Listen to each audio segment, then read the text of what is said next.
My name's Lynette Charters and I'm painting a series called the Missing Women series, and it's all about how women are presented but not represented in museums and our higher end galleries. And the series came about because I was busy painting away thinking, no one's ever going to see this, why am I bothering?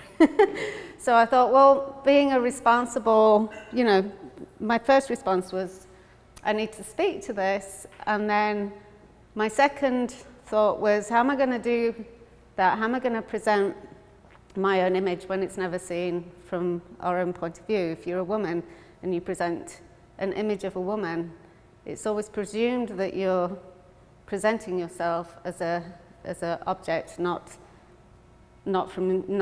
as an issue from your own point of view.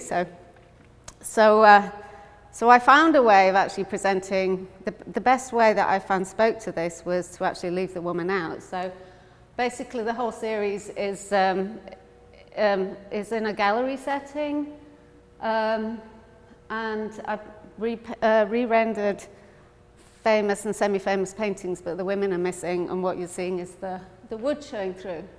So they're actually absent, they're not there, but they're still kind of staring at you. They kind of oddly have a presence and they're self-aware. So last time we did the lecture, I spoke to more about that issue of the problem of actually speaking to your issues as a woman. And this time I'd like to present some other artists who are actually dealing with the same challenges. Some of them are women.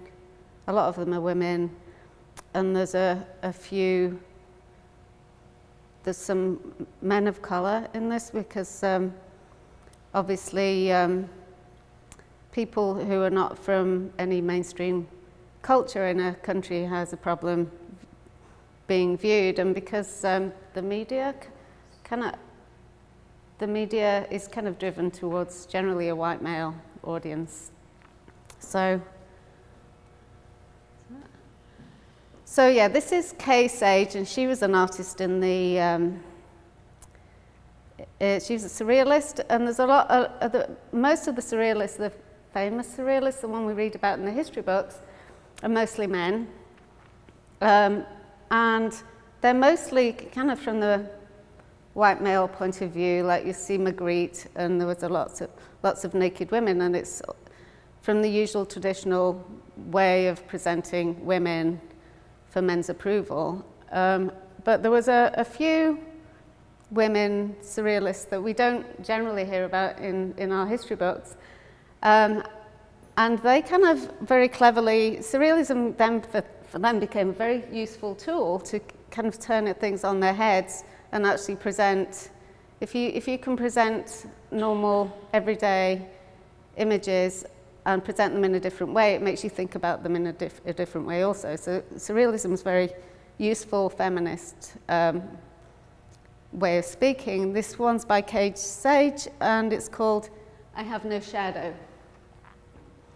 And obviously she's in the shade and you don't see her shadow. She's sitting back looking at the people in the sunshine. So that can be interpreted in different ways, but speaking as a woman's point of view, you can kind of, if you have no shadow, it's kind of a form of erasure, that you're not in the sun, you're not being observed. This is also Kay Sage, and it's named Tomorrow Is Never.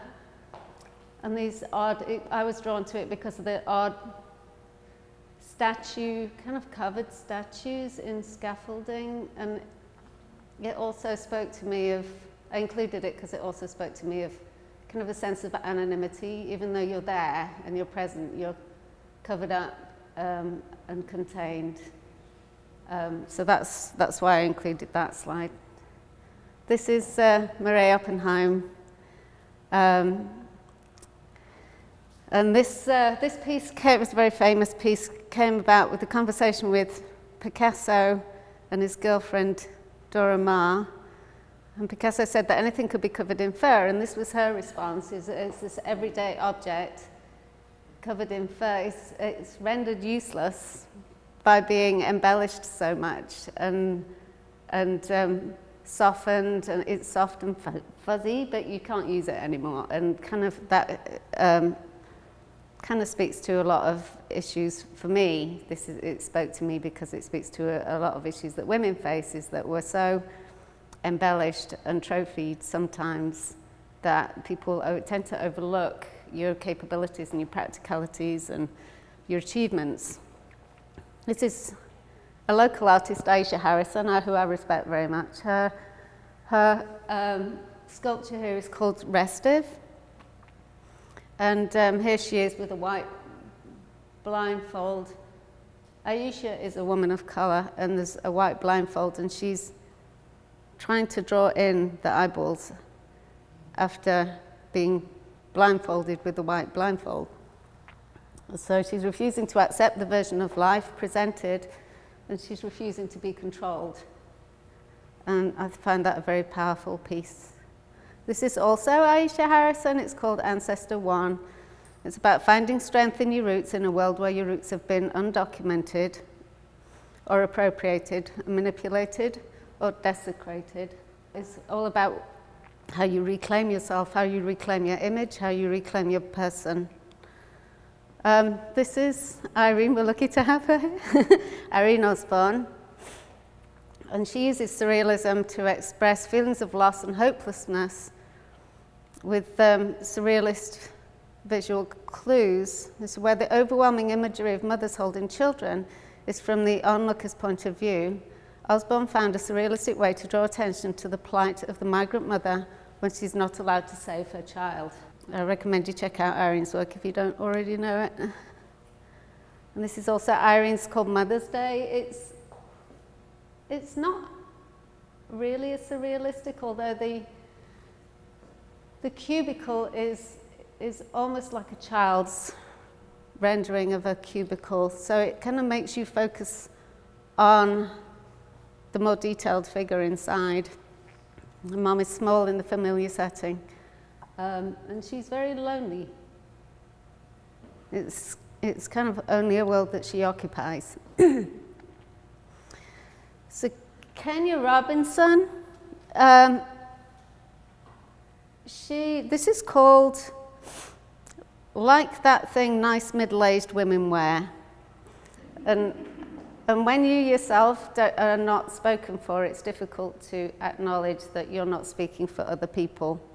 And it's kind of a very deserved dig about how many women are in danger of choosing the path of least resistance when their life has been nicely taken care of. And we hear about women who are safely ensconced in a very comfortable lifestyle and not really paying attention to the issues of other people who may not be kind of hiding behind, well, I can't do anything about it, and we all need to speak up for each other. That was quite a powerful one.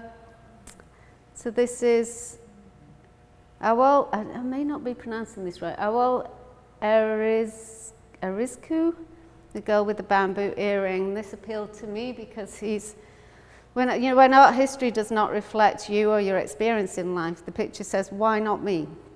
Why is my image not seen and reflected in history or museums? So he's taken Vermeer's girl with the pearl earring and re-representing it with an image of someone who also should be seen in galleries and seen in the public eye and seen in the media. Fabiola Jean-Louis, this is called Amina. And she says of her work, my work always centralizes around the black and brown female body, and it's looking at society, our place in society. So the woman staring directly at you, her dress is stained with tea, holding a small tableau with the image of a hanged man of colour on a blossom tree. Observing the devaluation of his body, and she's standing in challenge of that in a fine regalia that really was designed by a white society.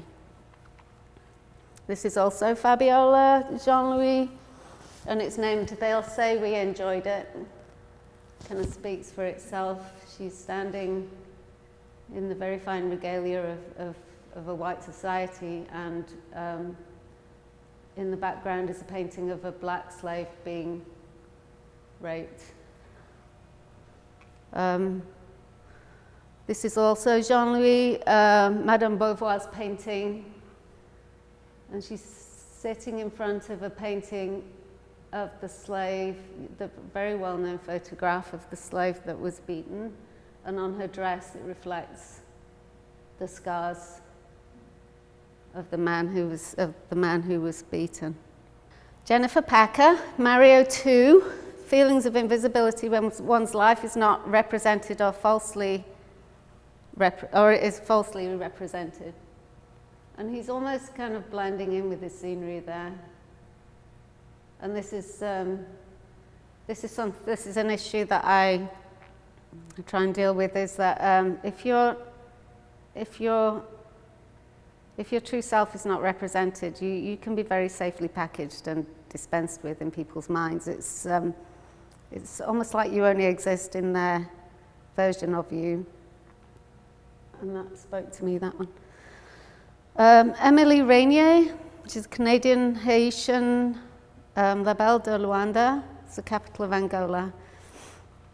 And she's dealing with issues of lack of identity and invisibility. Kinky hair is one of the things that has been the focus of criticism, leaving someone's worth unnoticed. I think that's very powerful. Julie Curtis is a French painter. She's a white French painter. Her braided or dressed hair and nudity are the focus of attention, not the quality of the person. Having one's identity hijacked by how you are dressed up or undressed. And this one's called Venus. So it's a surrealist painting, but this is all braided hair, and she just becomes the hair that's been braided. There's nothing left of her. This one's referencing Fontainebleau's school painting of the women in the bathtub. The same. So Kerry James Marshall's Shadow of His Former Self, How Your Image Overrides Your Accomplishments, is very obvious in this painting. There's another Kerry James Marshall, and it's untitled, but people call it Supermodel. Her life is unreflected and her beauty is unseen. What she sees in the media is not what reflects her own beauty and her own culture. And this is Lynette Iris Victor. She's a British Liberian working in New York. It's called Unique. And the artist explores American involvement in the founding of Liberia. It's founded in 1822 by the American Colonization Society.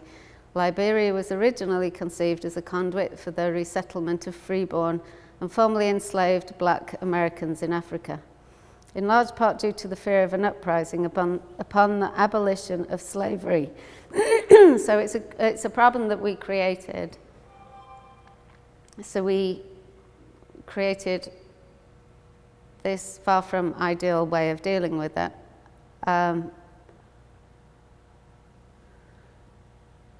So Victor's reimagining Liberia's colonial past, and this is another one of hers, and I cannot pronounce the name. It's Sygyggy. How do you pronounce that? I don't know. CGG? I don't know. And this also, I love these because they also, obviously reference Klemt's work as well. And she has the black mask. So it's demonstrating the loss of identity. Obviously, Kehinde Wiley, equestrian portrait of Prince Thomas of Savoy, Carignan. And he's obviously referencing classical sculptures and paintings in this one. And there's another one of his, Anthony of Padua, referencing the many paintings that artists have painted of themselves in society, in art history. Sorry. He did Obama's, didn't he? He did, yeah. Yeah, he did, and that was kind of like, he's obviously referencing all the other portraits of presidents gone before. It was a very clever move for Obama to choose him to do that one. This is Robert Colescott. I don't know if you were lucky enough to see the exhibition at the Seattle Art Museum of Refiguring History, and I found it joyous. And Robert Colescott is referencing Emmanuel Lutz's painting of George Washington Carver crossing the Delaware. And this time he's done a very cartoony, full of racial stereotype version of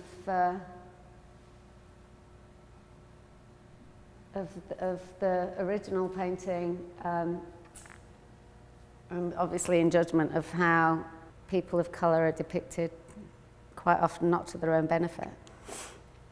Robert Colescott, Natural Rhythm, made me laugh. I love that title. I actually didn't know the title until I was drawing out slides. So ultimately making a mockery of all the white separatists, referencing Van Eyck, the Arnolfini portrait. Michelini Thomas, Déjeuner sur l'herbe, Trois femmes noires. So these women are huge. This is enormous, and it has mirrors pointing at you, which I found entertaining, the concept of having the mirror pointed back at you. And large and statuesquely present, and referencing Manet's painting Déjeuner sur l'herbe, which came from, there's another classical one, I can't remember, do you know? The Paris, is it the sacking of Paris? I can't remember who did that. I should have looked it up. There's also Michelini Thomas referencing Ingres, the Grand Odalisque, but placing the woman of colour fairly and squarely right in the middle of her own domain. And she's looking at you. Lynette, you were telling me the meaning of that word, which I hadn't known before. Odalisque. Yeah, it's basically a slave woman. There's lots of odalisques painted in history without question. There was an exhibition of Matisse's work in the Norton Simon Museum in California, and there was a whole article written about how come nobody referenced the fact that the odalisque is really a sex slave, and the whole exhibition was about the odalisque, but no one bothered to mention that. So, and here is the Guerrilla Girls. Yay, the Guerrilla Girls. And they're referencing, I thought I'd throw their poster up because I loved them. And that's them referencing, obviously using the collage with Ingres, the Grand Odalisque. Michelini Thomas, Three Graces. We're coming to the close of the reference, and I'm going to start talking about some of my own pieces. Michelini Thomas, Three Graces, and these are reimagined as very proud and very statuesque women with strong identities demanding to be included. This was a painting I did. It's Emile Bernard's he named it Three Races, and I'm pretty sure it has to be a joke on Three Graces. I don't see how it can't be. I mean, there's obviously no way of proving that. But I felt drawn to paint this because I'm going to show you the original, which is here, because none of those women kind of look very happy about being there. They're all kind of compromised, and it's like the joke's on them, and it just seemed like a cheap, and obviously in those days society was different, and they weren't as educated. They didn't have education available. It was a man's world, but just because it was a man's world, and he probably didn't have any kind of education available to him about a woman's point of view doesn't mean to say that we have to not comment on it now. I think it would be wrong to actually, I think it's wrong to,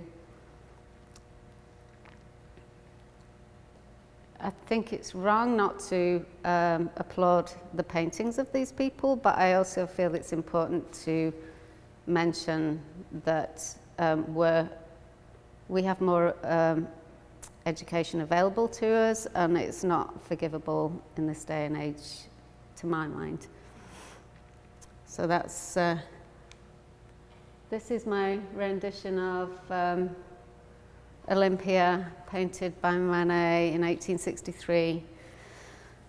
So contrasting the idealized nudes the public was used to with his version of Titian's Venus of Urbino, and Manet's modernized version portrayed Victorine Meurent, who exhibited her work at the prestigious Paris Salon.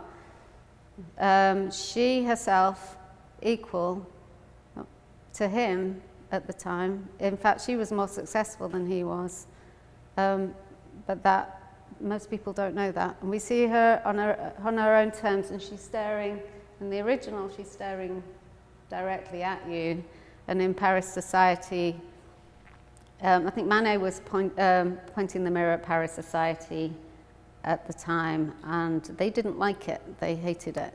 So I did my own version of this, not in judgment of Manet, because he actually was making a very feminist statement. I did my own version of this, actually because I wanted to include this in the debate of the whole series. Her servant we only know by the name of Law, and her status as being a paid servant calls into question which one of them is free. If one of them is surviving on gifts and trophies from a lover, and Law is being a paid servant, which one of them is actually the free woman? So I kind of like it's just one of these paintings that keeps on giving, really, in history. It's very powerful. So Freud's first wife, Kitty Godley, this is by Lucian Freud, not Sigmund Freud. He was the grandson of Sigmund Freud. So Freud's first wife, Kitty Godley, was the daughter of the sculptor Jacob Epstein. She married Freud and had 2 daughters, but the marriage ended when she left due to his infidelity.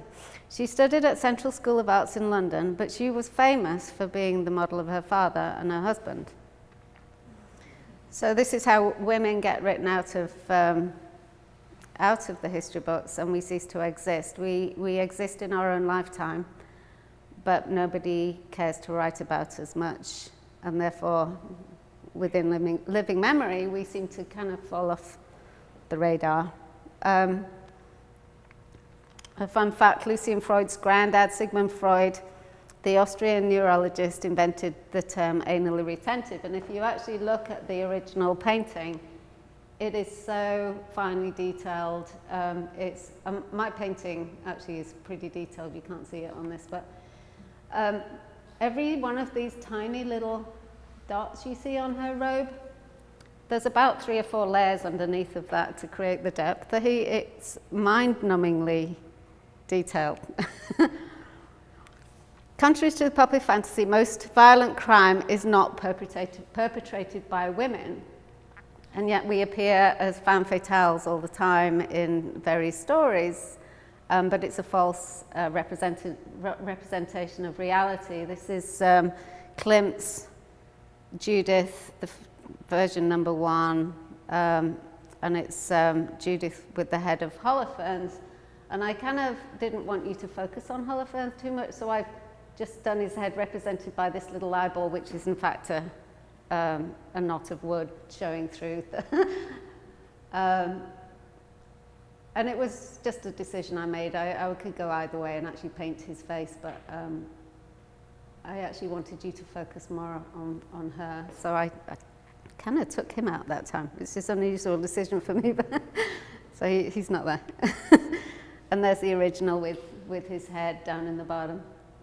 And she's almost kind of in ecstasy. She's kind of enjoyed her, the femme fatale experience of being a woman who dared to be violent, but most violent crime isn't perpetrated by women. Some is, but most of it isn't. This is George Catlin, was a native painter of the early 1800s, notable for being the first white man to paint Native Americans in their native territory. I painted this one in support of the organization Missing and Murdered Indigenous Women organization. Sometimes people confuse my series with that organization, and I can't actually think of any other way to name my series, so that's why I always have the series on the end. Anyway, I'm told that Native women in the time were often sent to white men to curry favor or abate cruelty. So it was a valuable addition to the series. And there's the original. And although you can't see her naked body, the implication with the lace and the dropped off the shoulder, it implies that he's saying, well, if I haven't had her, I probably could if I wanted to. It's kind of a form of ownership to paint her in that way. So this was a missing women 2-for-1. It's painted in 1955, and it was stolen from the University of Arizona Museum of Art in 1985. And 32 years later, they found it in an estate sale. And they think that the people who had it for that long, they had it in a bedroom. Supposedly I had a cleaner, and if you opened the bedroom door, it was hidden behind the bedroom door. So when only they would see it. When the bedroom door was closed, it was very cleverly hidden. And they can't prove who stole it, but they're both dead now. Obviously, they had an estate sale to get rid of their stuff, and the son is he's been sectioned. He's not able to speak for himself because he went off the rails. So they think they know who stole it, but so this kind of made me laugh when I painted this. Is that I had a twofer, and there's the original. Also, incidentally, de Kooning. Sorry, I didn't mention that. Willem de Kooning. He took a little excursion from his usual abstract expressionism to paint. I think there's 6 paintings of these, the women series, and he was questioned. There's a lot of feminists at the time got very upset because they said, well, it's kind of like, it looks disturbingly aggressive and not respectful. And he said, although they're not presented, and I'm paraphrasing, although they're not presented in the usual way that women are presented, they hold their integrity. And that was his explanation, which I thought was very clever because it's kind of ambiguous. It's like, does it hold their integrity to the way that you see them, or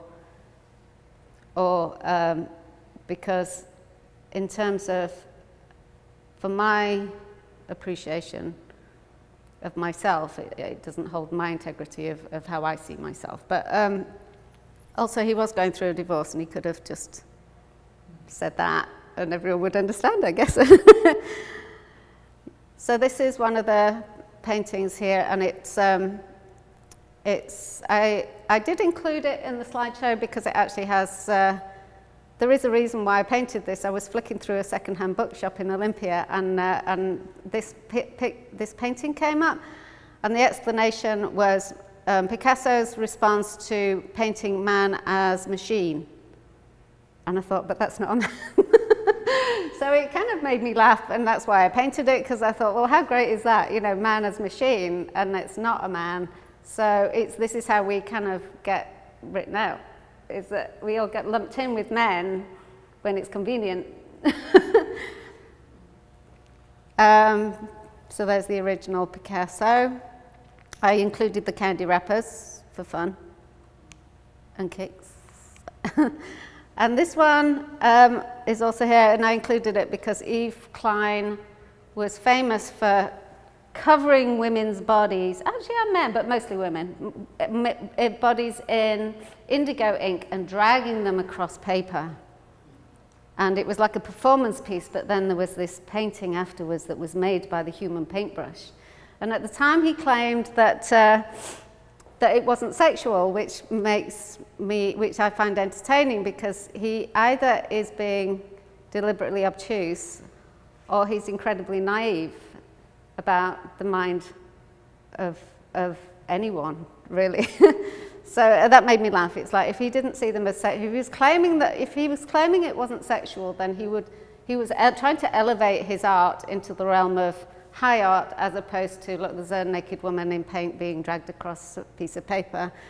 And it was a very clever marketing ploy, and it worked. Obviously, a lot of people believed him, but ultimately, a naked body is going to be to grab attention from a sexual point of view, not a high art point of view.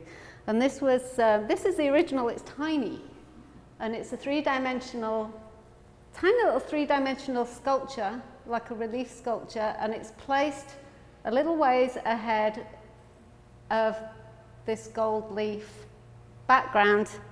So in mine, I kind of flattened it, and she's a space instead of a object occupying our own space. And this is, I think this is the final one.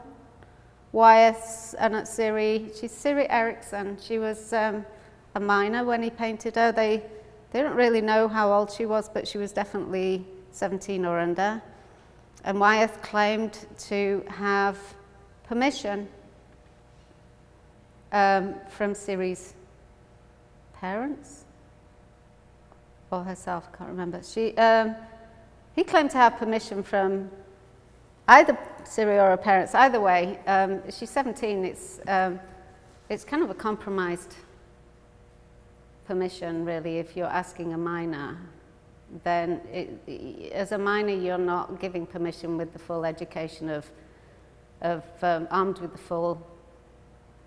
the full world view of what you're dealing with. So that's kind of a very sad, bony picture of a little girl, really. Anyway, so there we are. Thank you.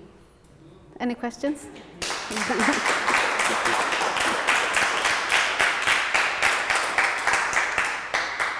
Any questions or input? Can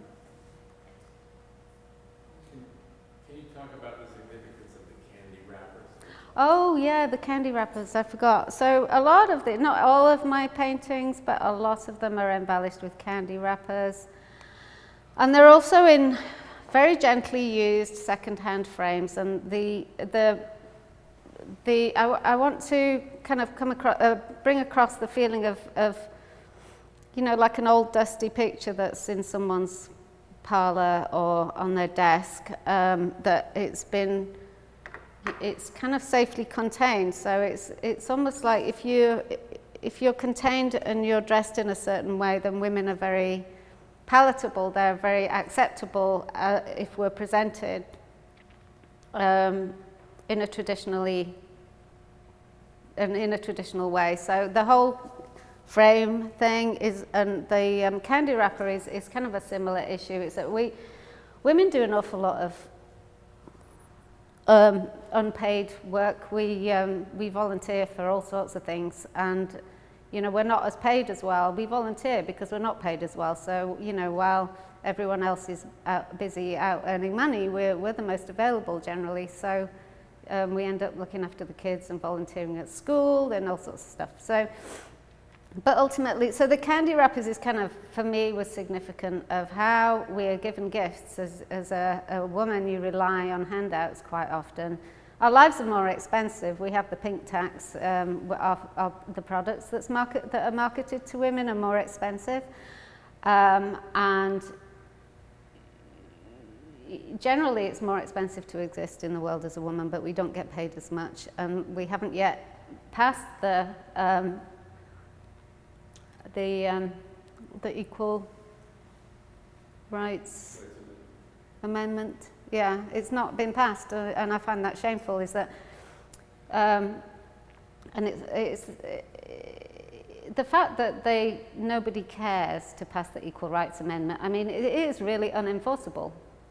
You know, how much we get paid can be explained away, but the fact that the intention isn't there, I find kind of deplorable. That they have no intention of paying us equally. That, you know, the argument that it's not possible should not override that a display of intention should exist. So the candy wrappers are about how we're dressed, and candy's dressed in shiny stuff, and to make it look good to eat, and also, you know, give mom some chocolates, and that'll do for the rest of the year. So it's kind of symbolic of all that, and the frame's kind of a similar issue. It's just like, so long as we're contained and we're not going to get out of control, we're kind of scary if we're not doing what we're supposed to, if we're not dressed the way we should, and, you know, so the whole thing tied in well with the gallery thing, which is obviously, as an artist, that's one of my concerns, but it all kind of bleeds out into the rest of society as well, about how we're not paid and kind of generally not respected for the impact we have on society. The whole of our economy is propped up by unpaid women, really. And that, thank you for your question. Any others? The images that you've selected seem to represent a whole range of styles, Uh-huh. but with the same theme. Uh-huh. But yet you chose to call the talk something about surrealism. Do you think surrealism as a style is particularly suited toward this expression or Yeah, this message? I do. How does surrealism fit into this? Yeah, well, it's not just about surrealism. The talk is about surrealism, but also about how we can appropriate images either from art history, or from general day-to-day images used in the media. And you can do something to them to flip them on their heads, and that helps you highlight your own issues. Do you think the surrealists did that particularly well? I think it's a useful tool. Irene Osborne here, she uses it, and basically because if you present a woman holding a baby, for instance, with Irene's work, you're only going to see the traditional view of a woman holding a baby. You're only going to see what you thought, oh, she's a good mother. You put all sorts of value judgments on the woman holding the baby. Oh, she must be a good mother. It's all about your opinion of the woman, not about her experience. And Irene flips it on its head by taking her arms out. So ultimately, it helps you look at, so there's something that points and makes you look twice and stops you seeing it from the traditional point of view. I certainly find it a useful tool because although, you know, my aim wasn't to be a surrealist artist, using this this way of taking the women out, which is effectively surrealist because you're not seeing the women anymore, is actually proving to be very useful. And I started to look at other people's work, and basically, if you change the accepted norms with visual imagery, whether it be in the media or in art history or anything, you actually have to look twice and wonder why that person's doing it, rather than just seeing the image in the traditional way that we've all been educated to see them. Does that make sense? Okay. Anyone else? Yeah. Is this an ongoing series, or do you feel like you've completed it? No, I feel the need to be more inclusive. I have a bunch of representations from different cultures, but you know, the more I have, the more inclusive it is, from different time periods, and the stronger the statement. Really, we have this ongoing problem. It's not something that was in the past, and it's still going on. As women, we're not respected, and we're still not being respected. So, you know, I feel the more the merrier. I do have 2 other series in mind, and I would love to get started on them, but I don't feel that, you know, to give this series the powerful voice that it needs, I don't think I've done enough yet. I'll be happy when I've crossed the 100 or so barrier. You know, And also people keep buying them, which means that if I have a show, I have to keep creating to be inclusive in the show. So the whole idea is to hopefully eventually make a traveling show that will actually be very inclusive. But if I sell them, which obviously galleries need to earn money, and I need to support galleries if they're going to show them, so I am going to sell them, but I need to keep making them up so I can take the show and be representative of, be inclusive in the whole, in the exhibition. So. How do you select which images or subject matters, which paintings you're? Kind of, sometimes it's a little story like Kitty Gardley. I kind of had to include her because, ultimately, if there's any story of a woman that you don't know about, that obviously is something that's going to intrigue me and hopefully bring out their story in some way, even though it's not very recorded, but actually to highlight that they were real people. And some, like the woman ochre, obviously John, my husband, thought I was crazy when I first started doing that, but I thought I have to try because it's too much fun to think of this missing painting and having a missing women of the missing painting. I want to do a Madame X just for the same obvious. Sometimes it's just a kind of a fun little, the fact that she's Madame X, so we don't know her, which we do know who it was of, but it was supposedly scandalous, so they took her name out. But it wasn't scandalous on, the artist's name is still there, but the woman's name was taken out. I remember working at Warner Brothers in the animation business, and there was someone caught on camera with one of the cleaners, and the cleaner got sacked. He was a female, and the male animator kept his job. And it's just things like that it's kind of a whole-tipped environment that we live in that nobody seems to question. So, but yeah, sometimes it's obviously the petite Venus, Blue, the Eve Klein, that's all. Some of them just are just entertaining. Also Siri, I just felt bad for Siri. She's, there she is on the walls of the galleries, and if there was a permission, it was of a child's permission. So, some of them speak more than others. The three races one, it was so depressing to paint that one. But I had to do it. It's all that detail, and just to sit, and nobody cared about those women. Nobody knows what happened to them. They purely existed. Their whole existence was for someone else's pleasure. So I kind of, there's certain ones I feel the need to do, and they're not fun, but I have to do them. And other ones are kind of little joke in my brain. So, any others? Okay. Well, thank you very much for coming.